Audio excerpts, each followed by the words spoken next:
Hey, what's going on, everyone? I'm Brox, and I'm an average gamer who plays good games poorly. Today I'm bringing you a noob's guide to Thresh. Now, when I say a noob's guide, what I'm saying is I am a noob. I am by no means good at League of Legends. However, I have put a lot of time into Thresh, and I tend to pick up the general basics of champs very quickly. The whole premise of this series is going to be to just give you a very quick oversight on what the champion does, maybe a general build on how to build a champion, basic runes and that sort of thing, just so that you can look up a quick video and then go into your normal game and give it a shot, see if you like the champ, whatever. So we're gonna start with going from the abilities. We're gonna start with his passive. He collects souls off of killing minions or having minions die around him, or having things like a Baron, Scuttle, Dragon. They'll drop souls. Now, Thresh doesn't gain armor per level. He gains armor permanently from collecting souls, as well as he gains AP, but that doesn't necessarily really matter for the champion as a whole. Now, moving on from there, you have his Q. It is his hook. It is what Thresh is kind of known for. You throw it out, it does a quick stun to the enemy, and then you can decide to jump to the target, or just stun them, pull them a little bit closer, and not engage if you decide you don't want to. His W. His W is used to get allies out of places that they shouldn't have been in the first place. If they engage a little too far, if they get caught out or whatever, you can just throw out the Q, or throw out the W, and assuming they click on it, it's rare, but sometimes it happens, they'll get pulled all the way to Thresh. And then lastly, you have his E for his core abilities. And all it does is push people away or towards Thresh, gives them a slow, and it also has a passive that increases the damage of his auto attack, his first auto attack for a little while, based on the amount of souls that he's collected. And then you have his R, which, if I can... where is it? Oh. Let's just level this all the way up. Really, at the end of the day, it doesn't really matter. Alright, so his R is the box. When an enemy goes through one of the walls, they take damage and are slowed. This is often end up used in a general combo. If I spawn enemy target there, and where is the... there we go. So, if you, let's say, throw a hook, press your R, they hit the box, and you flay them further into the box. That's Thresh's kind of basic, all-in combo.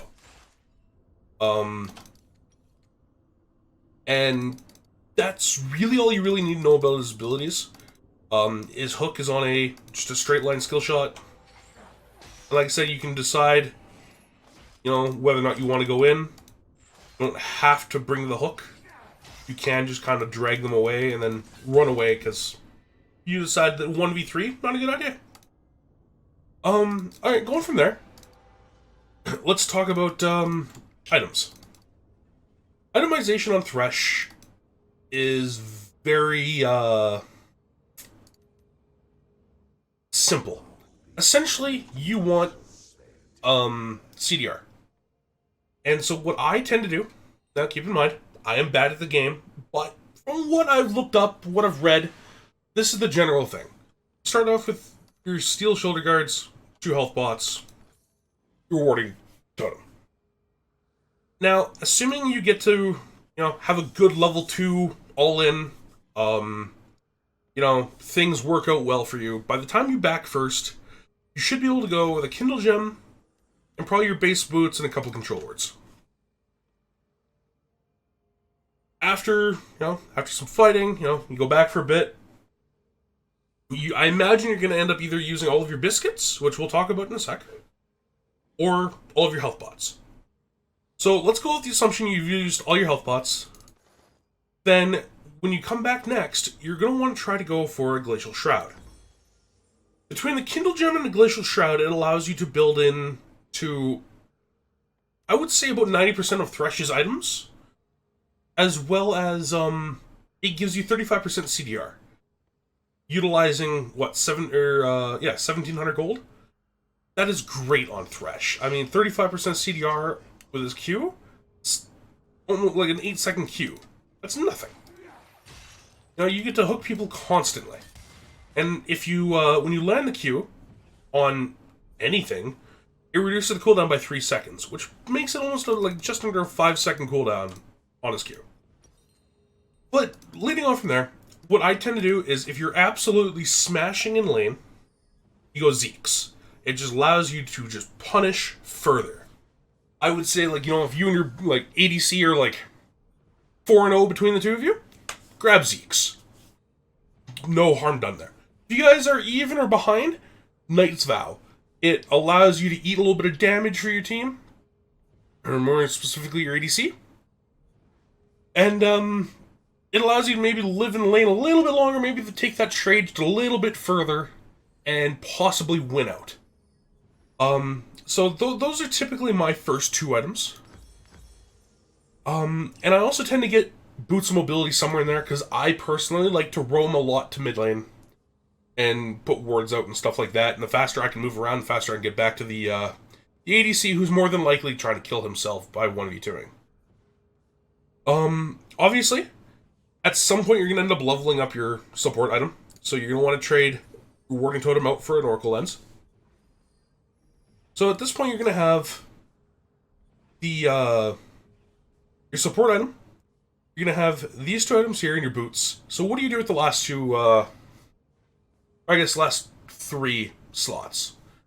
Well, I like to hold on to a slot for a control ward for as long as possible. You are a support. At the end of the day, your job is A, to make sure that people don't die as often as they want to, and 2, to put out as much vision to avoid them dying as often as they want to. So that kind of gives you 2 slots to play with. Now it comes down to, what is your role as the support in this particular game? Are you the team's engage? Are you the secondary engage? Or are you purely peeling for the fed carry on your team? If you are the core engage, I like to go Righteous Glory third. The movement speed plus the slow, it allows you to get in there, pull them in, like grab someone, start a team fight. It's perfect for engaging. Gives you good tank stats. It's fantastic. If you're kind of the secondary engage, you don't have to worry about as much of the tank stats and the starting it. So I like to go Redemption. That way, you know, like let's say you have a Malphite engage, you get to hop in there, throw down Redemption, and you know, try to find another person to bring into the fray as well. So that's kind of where I go with that.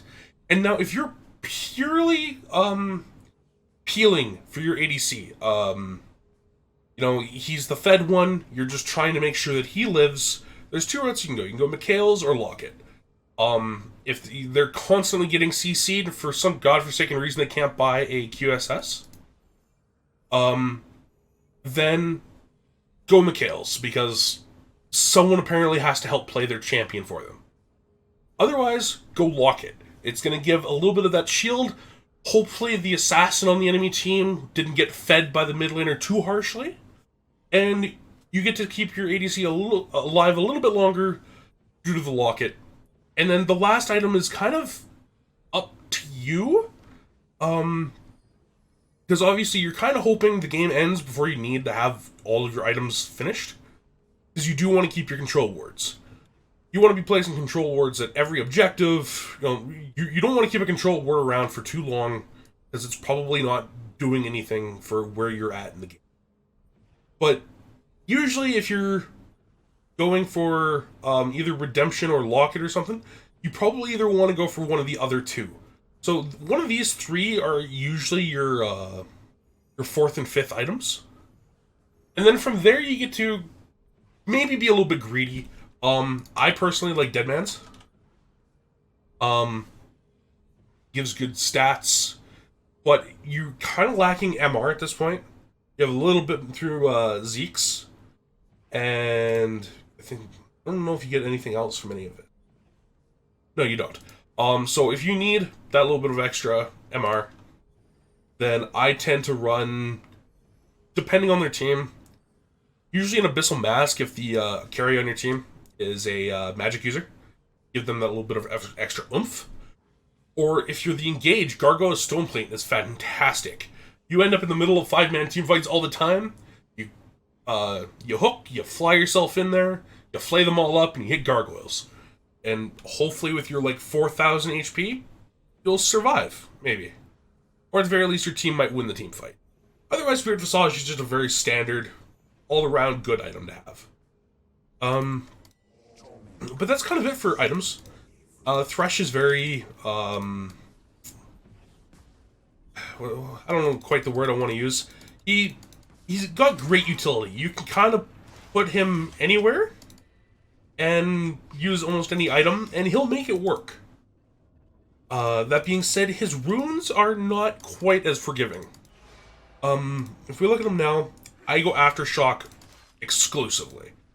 You can proc it with 3 out of your 4 spells, that being your Q, your E, and your R. And that gives you the bonus stats, plus gives you a little bit of extra damage. And nothing else synergizes well with Thresh. Aftershock is the only rune that you can really take on him. I personally take Demolish in the tree, because the whole point of Thresh usually is to be aggressive in lane. So you want to be able to kill the enemy, push them out of lane, push the wave in, and probably get a tower plate early on in the game. And that's kind of how you snowball your leads early in a Thresh lane, is you just either deny them, kill them, or take their tower. And then bone plating. A lot of times when you're trying to get up to hook them, up to flay them,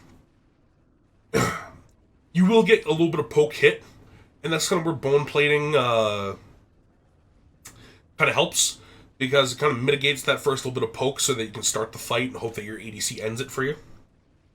And then Overgrowth, because Thresh has such low base stats early on in the game, you want to gain all of the as many stats as you can passively as the game goes on, and that's what works great with Overgrowth, because you're gaining that permanent health when minions die.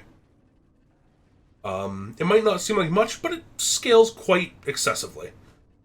And when you've absorbed 120 monsters and minions, you gain 3.5 maximum health. 3.5% maximum health, I should say. That being said, I also go with Biscuits and Cosmic Insight early. The Cosmic Insight, CDR. Again, Thresh's bread and butter. You want 45% CDR, hopefully. 35% gets you by. You know, if you get 35% early on, you're fine. You're fantastic. Eventually, you'll end up with 45, almost no matter which way you build Thresh. You have to almost be purposely not going for CDR to not get 45 on him.